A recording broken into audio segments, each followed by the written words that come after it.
este libro de Fabio Martínez, la novela, es una visita a nuestra propia memoria. Ahí está la memoria musical de nosotros los caleños, sobre todo los que ya tenemos más varias décadas encima. Ahí está nuestra memoria, y por supuesto que eso es fundamental. Es decir, yo aprendí a bailar en los guateques, por supuesto, con Celina y Reutilio, con la Sonora Matancera, con Cortijo y su combo. Me acordaba que una canción que siempre yo salía a bailar era con la punta de pie Teresa del Negro Bembón.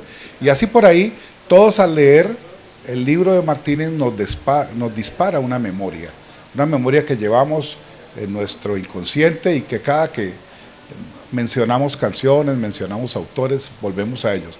Por eso es tan hermoso que lo estemos haciendo en que para mí es uno de los templos de la música popular caleña, con ese encanto que tiene la música caribeña, que Manolo ha cultivado, ha coleccionado, y que nos pone con tanto gusto en este negocio. Rafa, que hizo el prólogo de La gente pide para bailar tumba y bongo, pues tiene una apreciación muy precisa, muy interesante del libro como tal, y eso es lo que me gustaría que nos hablaras un poco, Rafael. Gracias a todos los que están acá. Hablaba con Fabio antes de esta reunión acerca de este libro, y pensaba en los lectores, y yo que fui uno de los lectores, pues, que miró el libro antes de que saliera, y en realidad pensaba que este libro es como una semblanza ficcionada, donde existe la realidad también de por medio de esta ciudad de Cali. Es decir, si cualquiera quiere como enterarse de los elementos estructurales de lo que podría llamarse una cultura caleña, la va a encontrar acá. De hecho, su solo nombre, La gente pide para bailar salsa y bongo, está invocando el baile, que ha sido una de las cosas fundamentales de la historia de esta ciudad. Y en realidad he observado en la obra de Fabio un interés específico por su ciudad, que es Cali. De hecho, es el último libro, Cali Territorio Literario, el libro que hizo sobre San Antonio, el tumbao de Beethoven. Es una invocación completa a esta ciudad, una ciudad musical, de baile, de rumba, y él aprovecha sus novelas para contar a través de la realidad, de narrar toda la realidad, pero ficcionar alrededor de eso. Es decir, es un libro que perfectamente una persona que no sea exactamente de Cali puede entrar a conocer el universo fundamental que hay en esta ciudad, los elementos que hay en esta ciudad y que construyen ese universo llamado ciudad de Cali. El libro, por eso mismo, es un documento de atracción, no solamente para los que conocen elementos de esa historia que están contemplados en el libro, sino para una persona que tampoco ha vivido acá y que puede, a través de su lectura, enterarse de una serie de hechos y de sucesos propios de la ciudad que él ficciona y construye un cuento, como se dice, construye una novela, y a través de la construcción de esa novela, bajo toda la imaginación que le caracteriza, puede entender qué es lo que pasa en una ciudad como Cali. Y pone un personaje que por demás también representa las migraciones que fueron propias de la construcción de esta ciudad de Cali, como el Cheche, que viene desde Caloto y llega al barrio obrero, y a partir de allí empieza a vivir una ciudad y actuar sobre una ciudad y actuar como músico en una ciudad como Cali, y entonces se va codeando con otro universo, que es el universo de la salsa internacional, y allí mismo empieza toda esa construcción de ficción y de realidad también, que uno le permite comprender qué es esta ciudad. Las obras de Fabio son obras atravesadas de la música, no solo por Cali, porque él es hijo de Cali, y como hijo de Cali es músico también, toca el saxofón. Entonces allí está presente todo eso. ¿Y qué hace? Y hay otro elemento que introduce que también es muy propio de Cali, por eso es que es como una radiografía sintética y novelada de esta historia, seguramente con hechos particulares como la historia de Cheche, que es un cantante que se va moviendo, sino que él allí en esa novela, en la novela, en el elemento novelado, introduce un elemento que está ligado tanto a la música como también a la composición étnica de la ciudad, que es el elemento negro, negroide, ¿sí? Y la cosmovisión que hay desde el punto de vista de lo negroide, porque debemos de tener en cuenta que la cosmovisión que nosotros hemos tenido ha sido la del judeocristiana. Y entonces él, con ese imaginario, se inventa, trabaja sobre un mito que lo hemos manejado todos, y es que cuando se muere un personaje de la salsa, entonces nosotros decimos, él se va a formar parte de la orquesta celestial. Pero en este caso no se va al panteón, digamos así, en el que hemos sido levantados nosotros desde Europa, que es el judeocristiano, sino que va a la africanidad, va a los dioses orichas, va a un panteón que es el Olimpo de los dioses de Yemayá, de Ochun, de Obatalá. Y es allá donde va a formar la orquesta celestial él. Y en su novela, él lo que hace es, por demás una construcción literaria muy, muy bella, es que uno entra a ese cielo de ficción de los orichas, pero entra también a las nuevas realidades, a la realidad de la historia de Cali. Entonces es una novela donde uno va entrando en la realidad y va saliendo de la realidad a la ficción, se va moviendo de las deidades orichas, donde Changó es el que le permite al protagonista Cheche que él graduarlo como un babalao para que pueda entrar en la orquesta celestial de los orichas, donde está Benny Moré, donde está Tito Rodríguez, donde está La Lupe, donde está Celia, y además toda esa novela, esa forma novelada que hemos tenido los melómanos, que se han presentado todas esas discusiones donde uno dice que Celia es mejor, que La Lupe es mejor que Celia, y que las dos discuten y dicen, a mí me impidieron que fuera la mejor.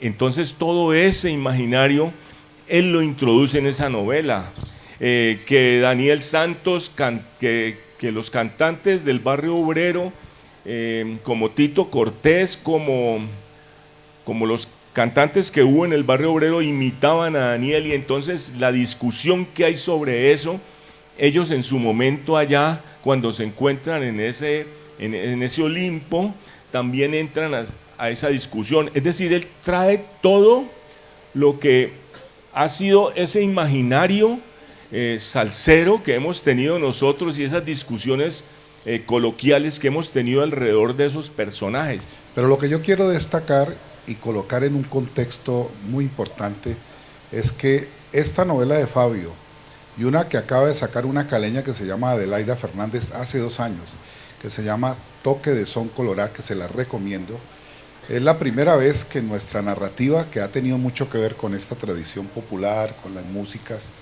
se hace desde la perspectiva yoruba, desde la perspectiva de la espiritualidad que trajeron los africanos que aquí llegaron. Y esto tiene unos antecedentes importantes, y yo sé de dónde Fabio tomó esto, y es de Manuel Zapato Olivella y de Changó el Gran Putas. que está contada, La diáspora africana, quizás la novela más importante que en lengua alguna se haya escrito sobre la diáspora africana a las Américas, Chango el Gran Putas, poco leída y está contada bajo la protección de los dioses yorubas. Es lo mismo que hace aquí Fabio, ese es el gran mecanismo que tiene la novela y es muy importante porque es una ruptura clave en nuestra narrativa, porque los caleños tenemos toda esta tradición musical, la bailamos y esa tradición musical afroantillana está atravesada por la espiritualidad africana. Y eso fue lo que Zapato Olivella hizo cuando escribió Chango el Gran Putas. Y un dramaturgo caleño muy amigo de Manuel, que hay que reconocerle también su papel, llamado Enrique Buenaventura, escribió sobre la Revolución Haitiana y era un experto en el vudú, fue mi profesor de teatro en la Universidad del Valle y escribió una trilogía maravillosa, La tragedia del rey Christophe, Historia de la bala de plata y La isla de todos los santos. O sea, hay unos antecedentes de ese tratamiento. Es muy importante, ¿por qué?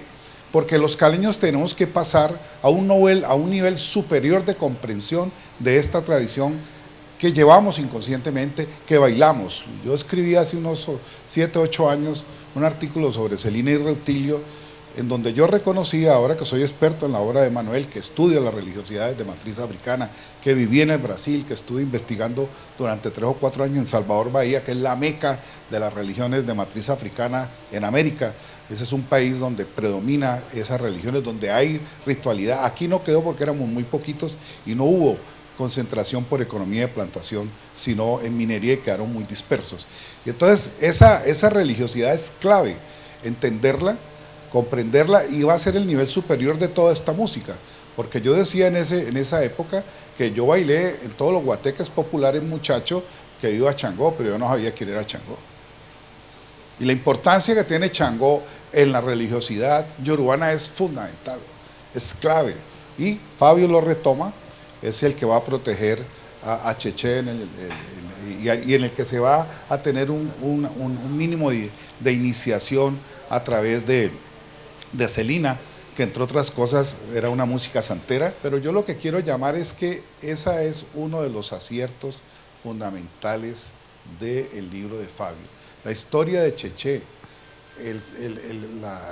la orquesta celestial, la aparición de los distintos santos de esta tradición, que llegó con los esclavizados en los barcos negreros. Ellos venían desnudos, pero traían en el alma costumbres, saberes y una religiosidad maravillosa, que Manuel Zapata decía que ese era el aporte más importante que África le hizo a la humanidad, su espiritualidad, una espiritualidad extraordinaria, que claro, nosotros nacimos con la persecución que le hizo la Iglesia Católica a esas religiosidades, tanto africanas como indígenas.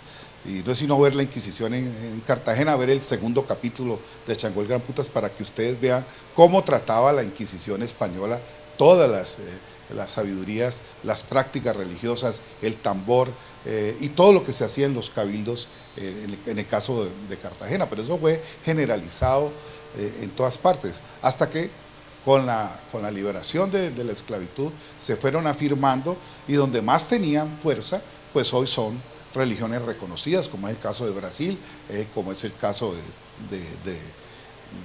de Haití, cuya revolución, que es fundamental, no se explicaría sin el vudú. Fue el vudú el que permitió las formas de organización y de resistencia, lo mismo en las guerras de independencia. Ahora estamos replanteando eso. Por eso quiero insistir en que ese es un aporte fundamental, que eso lo voy a escribir en el periódico el próximo mes. Ese es un aporte fundamental de lo que hace Fabio y de lo que hace esta escritora caleña Adelaida Fernández con toque de son colorado. Es la primera vez que se hace, no se había hecho y es fundamental que así se haya hecho. Cuando de manera muy sustentada Rafael habla de cómo fueron conquistados los africanos, ante todo por la religión judeocristiana. Se encontraron una religión natural que había acá, la expresión básica de la religiosidad de ellos, su lenguaje, su cultura, su creencia. La religión aparece con el mismo hombre, Cuando el hombre sale de las cuevas, llega a las aldeas y conforma las tribus, aparecen las religiones para poder explicarse lo que nadie podía explicar sobre fenómenos que no podían entender. Y aparecen los sacerdotes, en el momento los hechiceros. Yo tuve la bondad y la bendición de estudiar Humanidades e Historia en la Universidad del Valle. Y a partir de ese momento comienzan las explicaciones y las representaciones, así sean totémicas o fetichistas. Pero cuando usted ve la universalidad de las creencias, todos piensan en Dios. Y hay diferentes religiones, pero supongamos los 12 mandamientos están casi en todas. Es una expresión simplemente del sentido de la supervivencia y la intelectualidad del hombre para poder compartir la vida. ¿Y qué pasa con la religión judeocristiana y la africana? Que termina siendo transgeneracionalmente una amalgama, una fusión de creencias donde hay paralelismo. Yo puedo decir que comienzo a ser un iniciado en la religión yoruba. Ustedes pueden ver que Olodumare es Dios. Lo único es que él ha tenido la gran capacidad de que como que con él directamente no interactúa nadie, y tiene unos intermediarios, unos apóstoles, ¿ya? Y esos están casi todos gobernados por la Virgen de las Mercedes.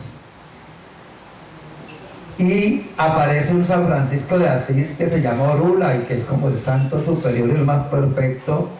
Y aparece un niño Jesús de Atocha, que es el mismo divino niño, el niño Jesús de Praga, que es el Legua. Y aparece Oshun. Entonces, pues no es para extenderme en ello, pero resulta de que eso que para muchos los pone ariscos por el estereotipo que se ha dado en la marginalidad de ciertas religiones a partir del cristianismo, es simplemente una expresión natural, cultural del desarrollo sociológico. ¿Qué tiene la novela para mí que no hable de ella? También me tomé el tiempo de leerla y yo creo que está en el contexto de algo que nadie lo ha expresado, pero todos lo han dicho, del realismo mágico. ¿Ya?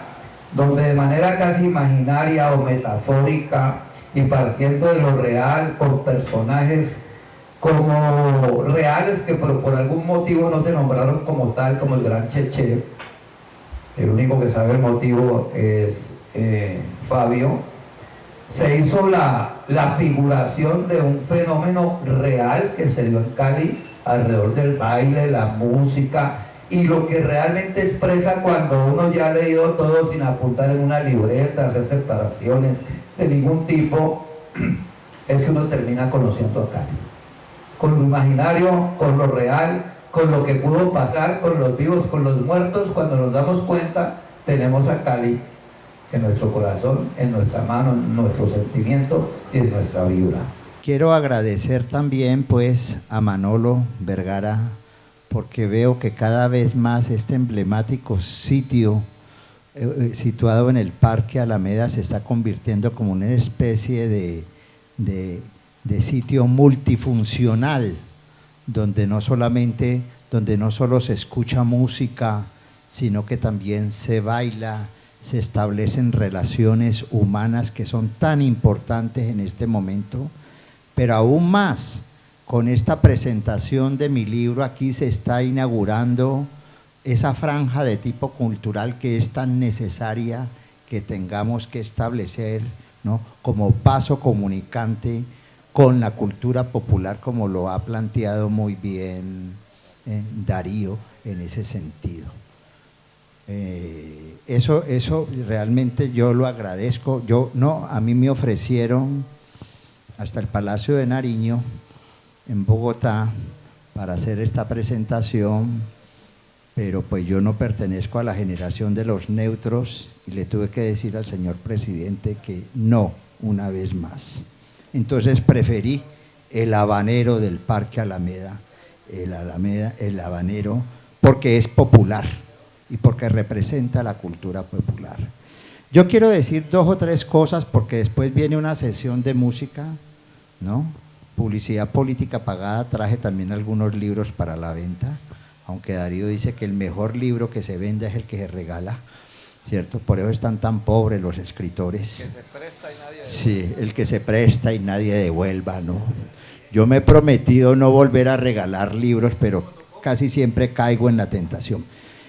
Voy a ser muy breve, o sea, yo me formé en la cultura europea, ¿ya? Desde la Universidad Colombiana como lo hicimos todos, ¿cierto? Incluso yo hice parte de ese mito de ir a perseguir a Julio Cortázar cuando vivía en la ciudad de París junto con Gerardo Otero.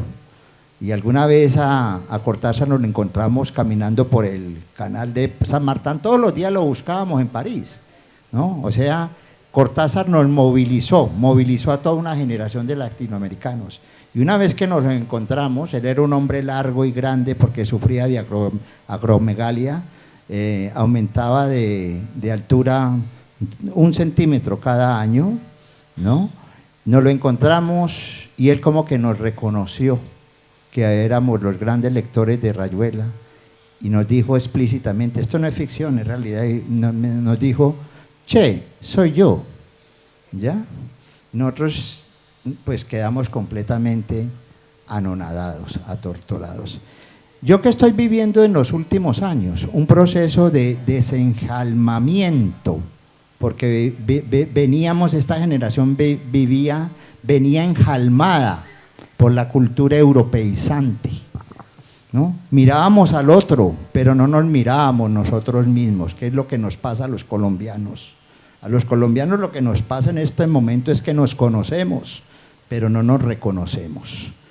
Entonces, yo empecé a leer, ¿cierto? Empecé a leer, o sea, empecé a danzar con mis neuronas, leyendo, por supuesto, a Manuel Zapata Olivella, que lo descubrí en una revista norteamericana, en la revista Afro-Hispanic Review, que dirigía Stanley Kubrick, no recuerdo, Stanley Lewis creo, no recuerdo muy bien el nombre, y ahí descubrí yo a Manuel Zapata Olivella en los años, Marvin Lewis, eso, es que el inglés mío es del Instituto Víctor Quintanilla, me excusa.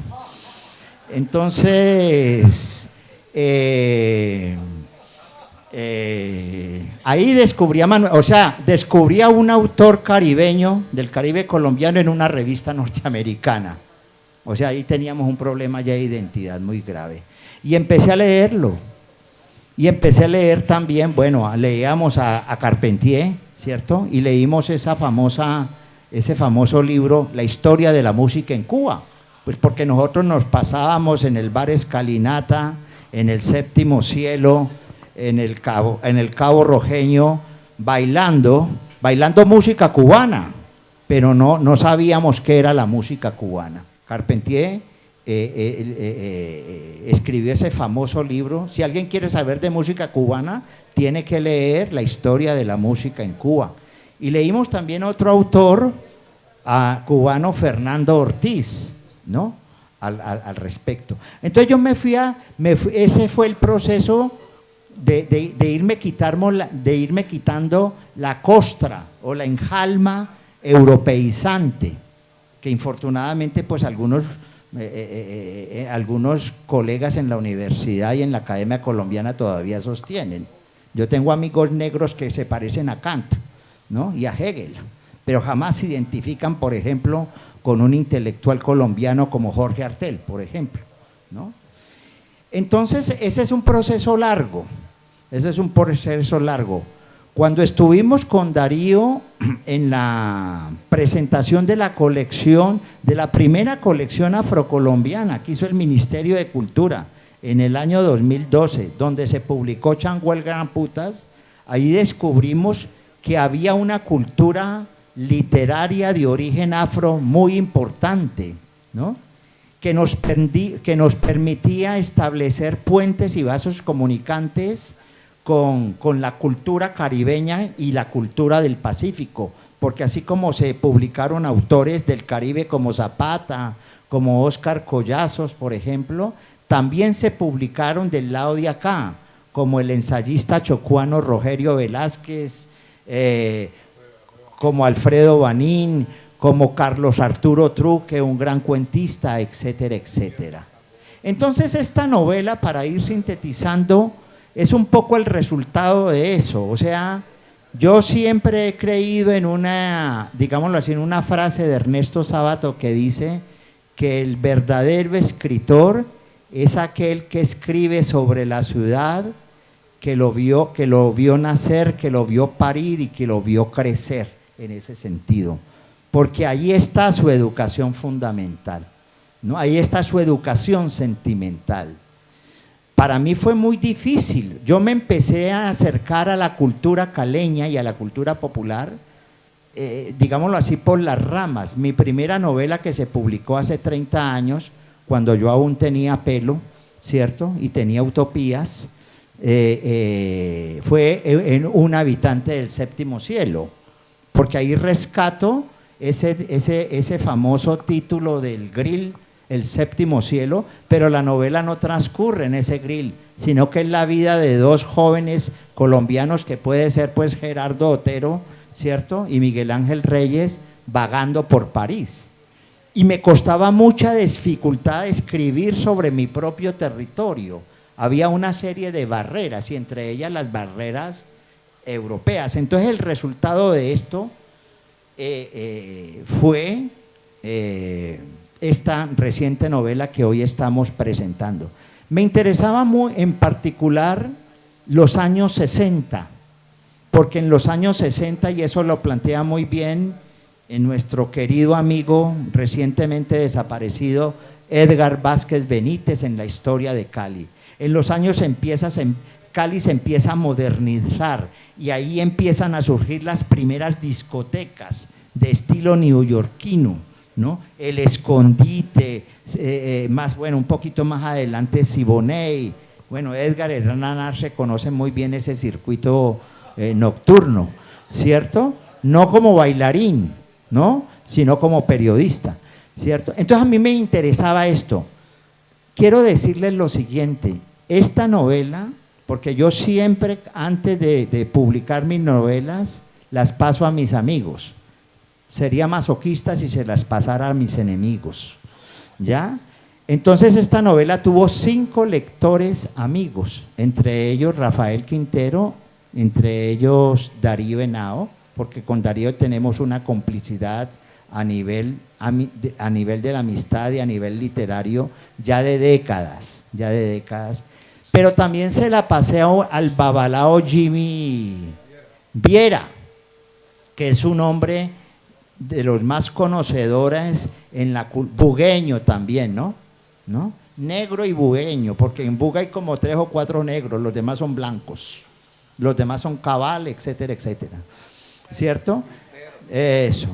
Entonces, se la pasé, ¿por qué? Porque yo no soy un experto en la cosmovisión yoruba, en la cosmovisión, o sea, yo soy un aprendiz también, ¿no? Yo me estoy desenjalmando, como digo yo, en ese sentido, ¿cierto? Porque cuando en San Antonio, alrededor de mis 7 días, escuchábamos el rosario, lo escuchamos en latín, entre otras cosas, ¿no? Éramos judeocristianos y escuchábamos el rosario en latín en esa época, y en el latín pues, había una cantidad de virgos, ¿no? Virgo veneranda, Virgo predicanda, Virgo potes, bueno, eso eran...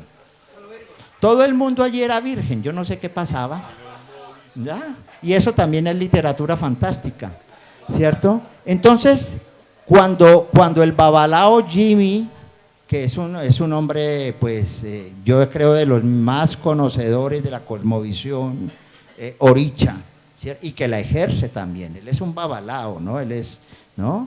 Yo lo contacté, yo lo había conocido hace unos años en el bar Convergencias, Darío me dio los datos, volvimos a digámoslo así, a reanudar una vieja amistad, y me dijo, mira, una de las cosas que yo descubrí en tu novela, y qué bueno eso, ¿no? ¿No? Me dijo, es que esa novela es contada desde los muertos, ¿ya? Los muertos que están en el cielo de los orichas. Y yo no lo sabía, sino que la novela me fue conduciendo a eso, porque yo luchaba para no hacer una novela lineal, una novela realista, o sea, esa es mi lucha constante en ese sentido.